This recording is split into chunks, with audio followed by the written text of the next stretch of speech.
Hi, Joe Polizzi again, and welcome back to Content Inc. It's been a fun week reading and responding to the after effects of CEX. Sure, I love watching this happen, but more than anything, I feel we made impact in people's lives, and hopefully that's what it's all about. There was a specific response that stood out.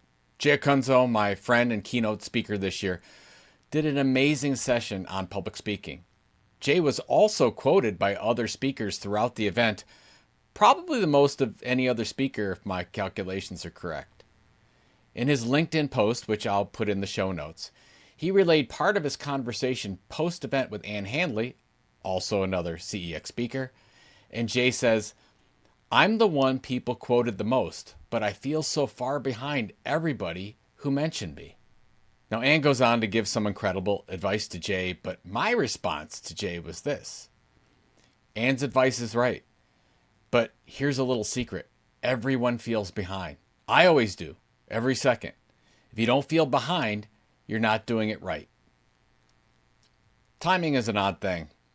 At the very same time all this is going on, I'm in the middle of the book, The Grand Slam, Bobby Jones, America, and the Story of Golf by Mark Frost. Excellent book. I highly recommend it. In the 1920s, Bobby Jones was untouchable.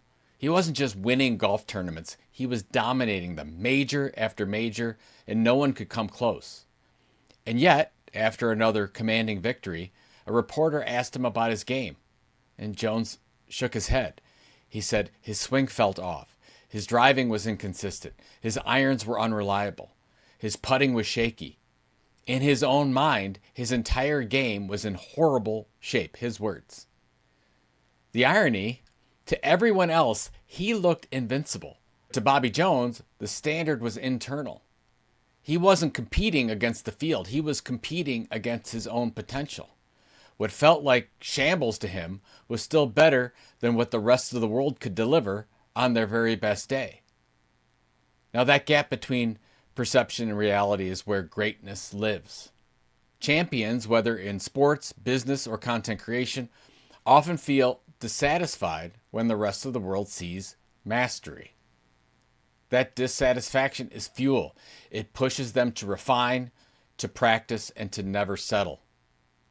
But there's also a caution here. Sometimes our worst critic is ourselves. We can feel broken even when we're performing at the highest level.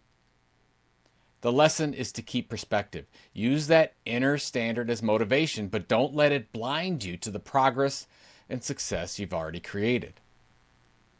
Every creator and content entrepreneur hits moments of doubt, moments when you wonder if you're really good enough. And here's the truth. The very best creators in the world feel the same way. That feeling isn't weakness, it's evidence. It's proof that you care enough to push to the next level. So if you're stuck in that mindset, don't mistake it for a negative.